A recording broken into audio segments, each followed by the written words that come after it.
Hi everybody, this is a reading for everyone. I've got 3 card spread and then we've got a couple of other messages and we're going to finish off with the wishing bowl as well. So let's dive straight in. How are you? I hope you're doing okay in these strange times. So you've got the 2 of Wands as the first card. This is fire energy, so Aries, Sagittarius or Leo. It's showing confidence in your position but also feeling a little bit trapped. So you're standing between 2 worlds. You can see he's got a small world here and then 2 wands of passion, so showing that you're looking at the way things have been and now you're looking outwards and wanting to kind of get on and expand into further horizons. So there's a ship in the distance there showing that you're really looking far ahead, and but just feeling maybe limited by your environment. I mean, we can all see why we're feeling like that with the lockdown and the COVID-19, but sometimes feeling also this person is in a castle, so they're the castle kind of turrets at the top, and it's sort of making him feel like he's almost a victim of his own success. So I mean, maybe we all are in some way, but that's a confident position but wanting to be expansive. Then the Death card came out. I had a really good mix up of the cards, and so this one did come in upside down actually, but so the Death card is all about change and like major arcana with this card. So it's asking us to be adaptable and adjust to the changes that have come in. It often is a shock, it's an uncomfortable situation if we're expected to let go of some situation or some way of being. So I think globally we're seeing that, aren't we? It's kind of the death of the old way, and now it's going to hopefully bring in some really positive changes. So I mean, we still don't know how it will manifest or affect us long term, but there's already signs of people connecting more with each other in a different level and just having more time. I mean, I know before this happened I was just running around in circles and non-stop and felt like it was a relentless guinea pig wheel, so in that aspect it certainly feels like we're all being forced to stop and change and look at I mean, there's water in here in this, there's always a river or water in the Death card, and that's talking about being connected because that's sort of flowing towards the sea and saying that we're all connected with the universe and the cycle of life. So nobody escapes from it, ultimately however we live, at the end of the day we're all similar in that way, we're all connected to that same sense, but it's regeneration, so it's the end of a cycle and the beginning of a new cycle. I mean, it can also talk about obviously end of life as well, which is obviously a reality that lots of people are facing through this difficult time for many people. So I mean, the Death card, I can see it's extremely appropriate. It does also talk about asking us even throughout this dramatic change to try not to worry. I mean, obviously lots of people are in a situation where they are concerned about money, concerned about health, and uncertainty as well. But it's asking us, it's basically saying, if we're worrying about tomorrow, dwelling on yesterday, we're never actually living in the present. So I'm sure soon enough things will come back to some kind of normality. So let's try and embrace the time we've got now and actually live in the moment, and you might find out more about yourself and the people around you too. It's a chance to get to know people, friends and family in a different way, close loved ones as well. So very much talking about a complete change. We're going to see complete refreshing and wiping the board clean and starting afresh. So very dramatic card. And then you got the card, this did come in upside down, so the 9 of Wands being upside down is saying that you probably do need to, you're feeling kind of tired of the situation, you're feeling, I mean, it's obvious, isn't it, we are feeling tired, we're kind of where you might have previously had the energy to keep pushing and defending your position with passion, but with it being upside down it's saying there's a sense of being weary, you're feeling like you're not sure if you can keep up the fight. So with this it says take the time you need, eat properly, maybe you need to do some healing, whether it's being out in nature and even music or any kind of thing that makes you feel good, that what puts you in a better place in yourself. Nobody else can tell you what that is. You can only find for you what makes you feel good. So, and also with this card, sometimes there's a sense of this person's, is the wounded warrior, and she's got these wands all behind her as if a sign of protection. So she's thinking, I've got everything sorted. So in a sense, it feels like a lot of us felt like we had everything we needed in place to have comfortable lives. But then we didn't see this coming, did we?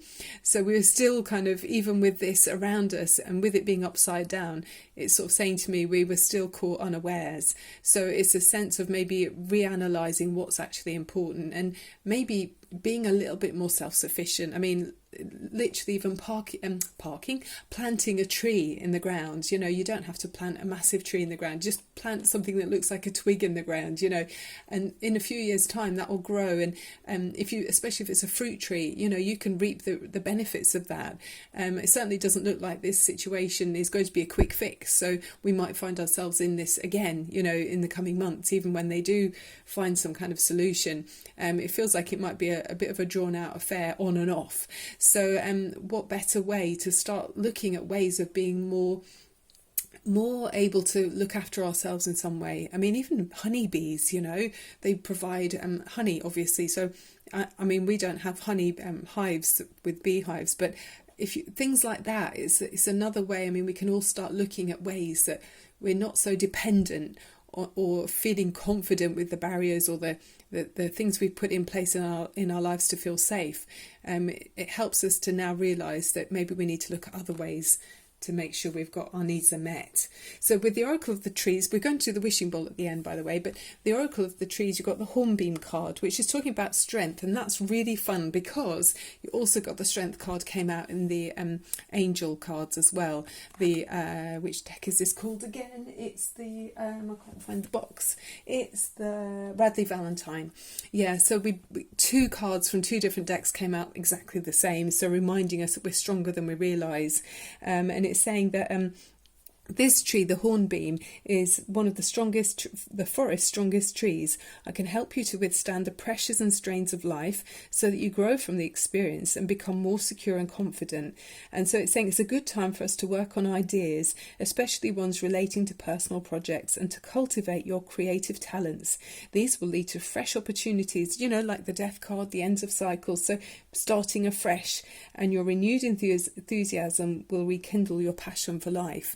And then with the Strength card, that's also saying about great inner strength, releasing harsh judgments, and forgiveness and compassion. And it's attached, the Archangel Ariel is attached to this one. And it says this angel is of the spirit of nature. So again, being out in nature, so overlaps this strength. I mean, I didn't particularly realise that these two cards are so linked, but they really are. So being in nature and strength, both of those cards are saying that. So it's Ariel is so close to the earth. She helps us with day-to-day material needs of home, food, clothing, and so forth.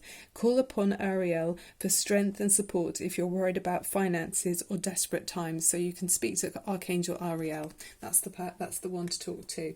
So let's finish off with the wishing bowl. It's only a quick reading today. So we're looking at the solar plexus chakra, which is the colour yellow is connected with that. So if you imagine yellow, and the solar plexus chakra is in the upper abdomen, in the stomach area. And I'd like you to sit comfortably somewhere where you can open up your shoulders so your lungs can expand when we inhale, and also straighten up your spine, just to have that sense of being connected to the earth and drawing down, you know, like a pure conduct. Okay, and so this is for helping with our confidence, our self-worth, our self-esteem, and our drive and our personal power. So it's increasing those positive energies for those aspects of our lives. Okay. All right, everyone. So let's take a deep breath in through our noses. And exhale through your mouth. And drawing in again. And exhale. Gorgeous. Okay, everybody, let's connect to source energy.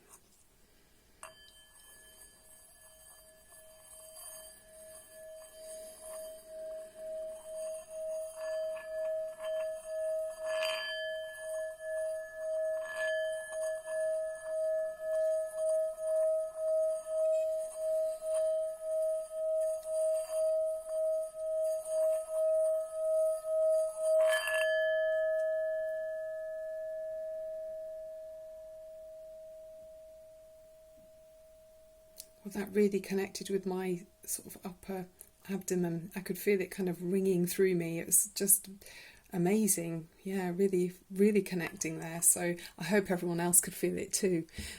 So we're also, just before we finish, and we got the rune stones as well. This one, I had my eyes closed when I chose them, but the this is a body of water, and it's suggesting about making sure that we're hydrated. So, you know, detoxifying and purifying. So drinking plenty of water and being, you know, cleansing yourself. So even with salty water, that's sort of to wash it, not to drink. Sorry, to you know, maybe bathe in salty water, have an Epsom salts bath or something to purify yourself. And I'm thinking that Mother Earth also is having some detoxing time at the moment. And then also this is a shaman. So the energy around this is talking about the energy between the visible world and the spiritual world. So we're all being able to connect in that way more. And it's talking about practicing rituals to ensure good health and bountiful harvests. So like planting trees, successful hunts and good weather. So, you know, even thinking for ourselves, oh, the weather's good tomorrow, I'm going to take advantage of it. And, you know, whatever it is you'd want to do if the weather's good, you know, thinking for ourselves and helping ourselves to make us be more successful in nature. Okay, so that's the end of the reading. I hope you enjoyed it, everyone. I certainly did. And remember to subscribe and like if you did. And I'm available for private readings too. You can check my number in the information box below. I'm sending you loads of love and light, and I'll be back again very soon. Keep your energies raised, and the vibrations and ripples go out to help everyone around you, and it helps us ourselves too. So yeah, thank you so much for being here. Loads of fun. Love and light to you. Bye for now.